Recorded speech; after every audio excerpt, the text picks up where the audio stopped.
and it's going down. Topic number 2 is on deck. We got to talk about that Hail Mary, bro.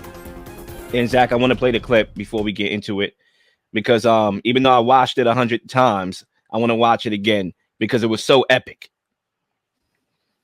I mean, look at this right now. We don't got no audio, so we could talk through the audio, right? Jayden Daniels, I mean, he's buying time, doing what a quarterback should, extend the play. I thought he could have moved up a little bit more, but he let it go. And look at this. Touchdown. I mean, that's an iconic play. When you talk about a franchise like the Commanders, and mind you, the Commanders haven't been in existence prior to a couple years ago because of the name change, right? You're going way back, right? That's been cursed with quarterback ineptitude for decades, okay? To have a play like that in a prime time spot like that in a game like that, to me, was one of the best stories this whole entire season, if you ask me. Now, Zach, the question we do have right now, and it's a two-part question. We're going to focus on the Commanders right now. What did Jayden Daniels prove after this game? Yeah, Lil, I think he proved a lot. And watching that game throughout, it was interesting. It felt like Washington was really dominating the game. It felt like they were the better team, but they were just not able to capitalize with touchdowns. So they were able to move the ball down the field, but they just kept on settling for field goal after field goal after field goal. And eventually the Bears even took the lead on them. And you got to give the Commanders credit for finding a way to respond to that. I think you made some good points about the overall history of this franchise before they drafted Jayden Daniels. We know everything that happened within the Dan Snyder era. And one thing about the NFL and sports in general, man, is it's just very hard to overcome bad ownership. There are a couple teams that come to mind right away. Of course, the Jets. You have the Panthers, the Cleveland Browns, the Dallas Cowboys, if you even want to throw them and Jerry Jones into the mix, Shad Khan and the Jaguars. There are just a ton of teams around the NFL that you think could have reached a lot higher ceilings if they just didn't have piss poor ownership. And the Commanders are a team that was right at the top of that list prior to Dan Snyder selling the team, and they got Josh Harris, and just in his second year, you see what they're doing. Of course, they draft Jayden Daniels with the number 2 pick, which has turned out to be a great decision. But watching Jayden Daniels, especially, we have to remember too, he was not a guarantee to play in this game. He was questionable throughout the week with the rib injury.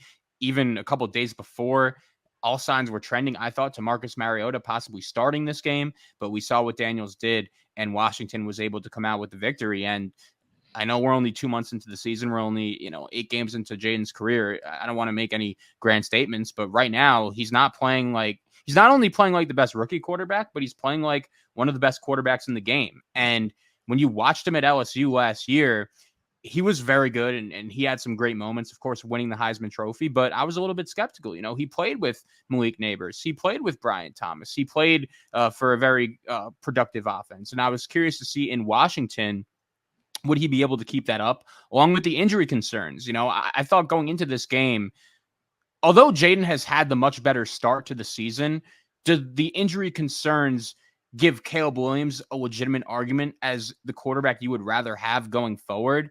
And of course, after that game, it's hard to say that, Jayden isn't that guy right now. I still think this is going to be a debate for years to come. I think both these guys are the real deal. And watching that game on Sunday, it was, I think, the first chapter of a quarterback rivalry we're going to see for the next few years, maybe the next decade plus, because Caleb Williams is from Washington, D.C. That was his first game playing back in his hometown. And for the game to end like that, that's an all-timer. And I do feel like this is going to be one of those rare regular season games that we remember for a long time, because this is the start of a legitimate rivalry with an all-time ending. And credit to Jayden Daniels, credit to Dan Quinn, credit to Cliff Kingsbury, for this Commanders team and the start they've gotten off to, because it's been great, and they're right there at the top of the NFC East. Absolutely. And I think for me, Jayden Daniels proved that not only does he have the talent, but he has the grit and the competitive edge to his game, right? And look, it was a tough call for Dan Quinn to, lead Jayden Daniels out there on that Hail Mary play, right? There was even some of the broadcasters talking about bringing in Marcus Mariota. What is Tony Romo talking about, bro? Like, come on. that was never happening. But then again, you flip it and you try to understand it. The drive before halftime, they had an opportunity for a Hail Mary and they chose not to. So you would think that maybe that decision was, okay, our quarterback is hurt. We don't want him, taking an unnecessary hit on the Hail Mary. But it's a difference in trying to win the game and trying to like extend points. So I get the difference there, right? But look, he ducked it out. He bought himself time to, make that dough. And look, the difference here with Jayden Daniels, right? And why I go back to that competitive edge and that dog, right? You look at Cliff Kingsbury and take a guy like Kyler Murray, right? One thing that Kyler Murray didn't have was that dog that Daniels has right now. We seen Kyler Murray make business decisions on the football field plenty of times, even to the point where he subbed himself out. You think AR is the first one to sub himself out? No, Kyler Murray did that in a playoff game, okay? You got Jayden Daniels out here playing with broken ribs or whatever he's playing with. I know it's a rib injury, and he's out there giving his team a chance to win. That's dog. That's competitiveness, and that's the difference to go along with the talent. And that's why I think Cliff Kingsbury has his dude that he needs to have to succeed and stay in this NFL league. Calling plays, and he has the intangibles. He has the athleticism. He's able to process what he's seeing on the field, and he can push the ball down the field accurately. Right now, I don't even know how it got to this point.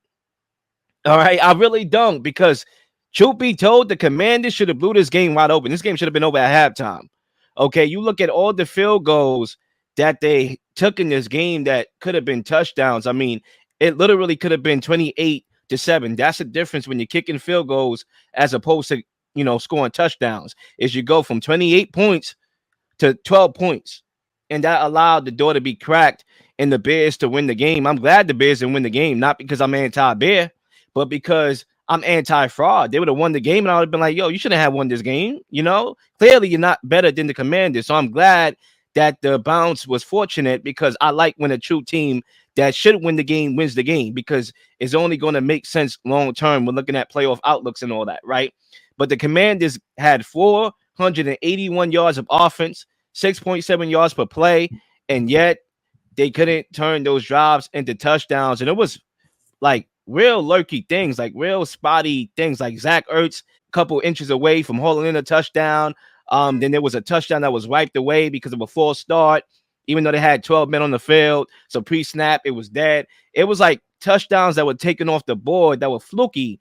And unfortunately, or fortunately for the Commanders, the flukiness of the game didn't cost them at the end, because a fluke actually saved them at the end. So yeah, I think not Jordan Love, Jayden Daniels proved to me that not only does he have talent, but he has the competitive edge and he has the dog in him to succeed in the NFL modern game. There's no doubt. And Lil, I wanted to get to the Bears because really I have a lot to say from this game on their perspective. And I'll start off by saying this, just straight up, their coaching is inept. Washington, as we both have mentioned, they outplayed Chicago for the majority of this game, but they couldn't score touchdowns, and that really kept Chicago in it. And we all know what happened with the Hail Mary, but we also can't forget the Bears were about to take the lead late in the fourth quarter, but they call a handoff on the goal line to the backup center. Like, this is the 1985 Super Bowl with William the Refrigerator Perry. And that's after, by the way, DeAndre Swift got red hot. He really started to run the ball well, and he was really, I think, the guy that got Chicago back in this game. And I don't think Caleb Williams played particularly great for most of the game, but I'll give him credit. He did make enough plays late to put Chicago in a position to win. He gave them the lead. And that was after, again, they fumbled the ball on the 1 yard line. And of course, we have to get, I don't know how we've spoken about the Hail Mary without talking about Tyreek Stevenson. And this is a guy who is a very good young player. He was actually included in the deal to get Caleb Williams to Chicago he was drafted with one of the picks Chicago got from Carolina in that deal. And we see what this guy's doing, not even before the play, but as the play is going on, you see him. I'm sure everyone has seen the film. He's taunting the Commander fans. His back is turned towards the play going on. And then the next thing you know, he's in the middle of it. He gets to the pile late, and he is the one that is tipping the ball to Noah Brown, and Washington ends up winning the game. And that really ended up costing Chicago. And I think Stevenson, although he's a very good young player, I think he has to be held accountable, because you have to show Caleb Williams and the rest of this locker room that can't happen. You can't have a guy just totally unaware in the middle of the play. And if I'm Ryan Poles, I'm making him inactive next week just for one game. You're not going to suspend him. You're not going to bench him for the rest of the season, but he can't play next week. after making that mistake. And there have been reports that he made this whole speech in front of the team saying how sorry he was. He tweeted after the game an apology, but that is just a mistake that cannot happen. And Caleb, again, he's a Washington, D.C. native. He's going up against Jayden Daniels. This is a game that he really wanted to win, and credit to him because he put Chicago in position to steal this game after they really had no business doing that. And I just think the Bears coaching is inept. You can't let that happen. You can't call a handoff to the backup center on the 1 yard line. And I think sometimes in the NFL, we forget just how much coaching really matters. And going back to the Washington side, I think we're really going to look back at the Commanders and their decision to hire Cliff Kingsbury and the Bears hiring Shane Waldron. We're going to look at those two decisions as key dominoes in the first chapter of the Caleb Williams versus Jayden Daniels rivalry, especially considering the fact that Cliff Kingsbury coached Caleb Williams at USC. Do we remember even on this show when Washington announced that they were hiring Cliff, we thought, man, like, are they trying to trade up for Chicago, with Chicago for Caleb Williams? We know Caleb is from the area. We know he played under Cliff Kingsbury. Is that what Washington is really trying to do here? But we know they ended up with Jayden Daniels, and that combination, Will, that you spoke about of Jayden and Cliff, that could be a combination. Hopefully Washington is able to keep Cliff for as long as possible. But if those two guys stay together, that is just a very dangerous combo. And you're already seeing the dividends with this Commanders franchise of making the proper football decisions, which they weren't doing under Dan Snyder, and now under the Josh Harris and Adam Peters regimes, they're doing that. And I just wanted to highlight that. Also, too, my last point, we're going to be talking about the Hail Mary, but Cliff Kingsbury called up a great play on the right before that. Jayden hit Terry McLaurin for like an 8-yard gain, went right out of bounds. It was a perfect play call to get Washington in much better position for the Hail Mary. Meanwhile, Shane Waldron is calling handoffs on the goal line to the backup center, and that really ended up costing Chicago. So again, coaching, a big reason why Washington ended up coming out on top. And I've been very skeptical of Cliff Kingsbury in the past and his team's lack of toughness, their team's lack of physicality.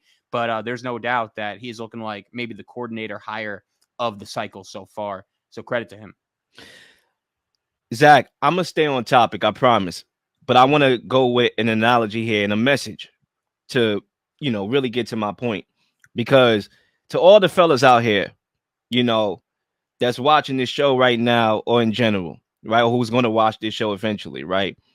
We as men, we go through stuff every single day. We go through challenges in life, right? We go through highs and lows, right? Clearly, I can say for myself, the last couple of years has been a journey for me, right? And sometimes we need to disappear. Sometimes we need to go off the map. Sometimes we need to go off the grid and come back a monster.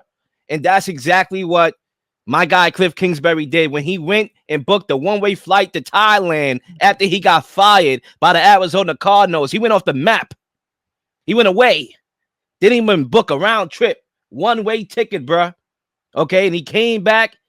He started small, going back to USC, right? And, being a consultant or something like that. And then got another opportunity and is killing the game right now, killing the league. As men, we're going to go through a lot of lows in life. It's not meant for us to succeed out here, B. I'm just keeping it a bean, okay? We are going to go through lumps, but guess what? Sometimes we got to go away. Go off the map, get off of social media, and come back again and do it better. Because when you look at the Commanders and Cliff, man, you got to give him credit, man. This guy is showing why he's one of the best coordinators in the game.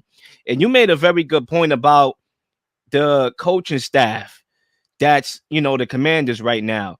Let's not forget, Magic Johnson and all these NBA heads, Harris and all those guys that took over the team. We listen, do these guys even know football? Okay, but they took over the team, all these basketball heads, and right now they're proving that they know what they're doing. And clearly, getting the head coach, we criticized, right? We thought Dan Quinn was like the least guy that you would want to have. He just got fired from being a defensive coordinator. But one thing he has is a culture, and guys are playing hard. Guys are playing to the very end of the football game, clearly, with that Hail Mary has shown us, right? And I think that's why Lake Lewis Jr. came on the show, debated with you, Zach, and was telling you, listen, this is going to be a good fit. This is going to be something. Something is here. and he covers the team clearly every day. He's there on the football field with the guys. He gave us the inside scoop. That's why you need to like and subscribe to the channel and follow us here on TikTok and YouTube, because we broke it to y'all before the season started. We told y'all this. Okay, mainstream media didn't have Lake Lewis Jr. on. We did. And he gave us the inside scoop. And now we're seeing the truth. They have something there in Washington right now. And I want to go back to the Bears because that's what they don't have is coaching. They have the quarterback. I still think Caleb Williams can play. Clearly, he's shown us, evidence that he can in little spurts. But coaching malpractice is going on over there. And you have to start with the head coach, Matt Eberflus, right? Because you cannot leave Noah Brown unaccounted for in the end zone. Okay. And I understand that, you got this dude out here taunting Stevenson, out here taunting, and he had a lot of ground to cover. And clearly he's the one that tipped the ball to Noah Brown. And I agree with you there, Zach. He's probably going to have to be like sat down for a game because this is the same cat in the same game that got cooked by Terry McLaurin down the football field on a big shot play. Okay. So not only didn't have his head in the game and out here communicating with fans, but he got cooked by Terry McLaurin. His behind need to make love to the bench for a game. Okay. I don't even want to see this cat anymore. Okay. Now, you go back to Shane Waldron now because now we're moving down the pecking order. I came Matt Eberflus. His defense is not, it's good. It's bend but not break. And they did a decent job of, even though it was a lot of flukiness, of avoiding touchdowns on drives, right? But you go down to Shane Waldron, and there's this play in particular in the fourth quarter of a game, 6 minutes left, and you giving your center a handoff? Are you kidding me? That was one of the worst calls I've ever seen in my life. And I've been around for football, bro. I love football. I breathe football. I live football. Okay, I've seen a lot of football in my life, and that really sticks out. Giving a center a handoff with 6 minutes left to go in the game. Fumbled the ball, by the way. Gave the Commanders the ball back. That could have been points that you could have really iced the game kind of in a way, right? That's missed opportunities. So when you talk about the question here, can the Bears recover from this? The reason why I word that question that way is when you have a game so deflating like this is, mind you, take in consideration the division that they're in. You don't want to lose games that way because you're playing in the best division in football. I also gave y'all the inside scoop on that. That was my prediction the day after the draft. That's why you want to tune in and lock into this show, 99 Pod, right? Because this is the best division in football, like I predicted in the offseason, right? So you don't want to lose games like this. And one more point, Zach, and then feel free to give your final remarks, is when you look at another Hail Mary that happened a couple years ago, it was the Cardinals and another Cliff Kingsbury Hail Mary, right? Ironically, the Cardinals and the Bills. And the Cardinals won the game. That's when D-Hop, out jumped his man, caught the ball for a touchdown, the walk-off, right? The Bills lost that game and they lost home court advantage that year. Like, that's the significance there. So when you have games like this, we could look back and the Bears just narrowly missed the playoffs and be like, well, if they won this game, they probably could have made the playoffs. So no, I don't think they can recover from this, honestly. I agree. And here's the other thing, Will. Just like the Steelers, the Bears haven't played a divisional game yet. So they still have 6 divisional games left. And if you look at the schedule, dude, it's crazy. They still have 6 divisional games left. They still have to go to San Francisco. They have to go to Arizona next week, which is not an easy game. They have the Seahawks, not an easy game. Like, that is a loss. I agree 100%. I definitely think we're going to be looking back at this game after the season and ask, what if Chicago would have just held on? Because it's a huge, huge loss. And here's another thing, Will. At some point, if you're a head coach, and this is the thing that we both love about the NFL, you could be good at your job. You can make all the right moves on paper. But at the end of the day, the results, the wins and losses are the only thing that matters. It doesn't matter who you are. You could be a Hall of Famer. You could be a guy that's been in the league for a long time. You could be a complete no name. You have to produce. And if you look at Matt Eberflus, I understand this is really the first or second year where he's had major expectations, but in his Bears coaching career, this guy is 3-17 on the road. He just can't win road games. And if you look at the 3 quarterbacks he's beaten on the road, it's no one starting in the NFL right now. It's a win over Mac Jones. That was on Monday Night Football his first year. It was a win over Sam Howell and the Commanders. That was a Thursday night game last year. And it was a Monday night win, ironically, all three in primetime against Josh Dobbs and the Vikings. Those are the only three quarterbacks that he's beaten on the road. The Bears have not won a road game yet this season, and the coaching ineptitude in that game was embarrassing. I know that Washington outplayed them, but that was right there for Chicago to steal it. And it ends with Stevenson taunting the crowd. That's just something that cannot happen. And I do agree. I don't think Chicago could recover from this. And I think Arizona is going to beat them next week in pretty convincing fashion. I agree. I think that's going to be a swing game. And the Cardinals are a little bit streaky, but they looked good last week. And Marvin Harrison Jr. is fully activated. But ladies and gentlemen, we are going to go to halftime here real quickly here. Please like and subscribe for all the up-to-date content. You've been slinging shows left and right, slinging content left and right. Please don't miss anything. If you do, like, subscribe, leave a comment, leave a question, something you may want to answer, something you may have. All ideas are great ideas. Nothing's a dumb question.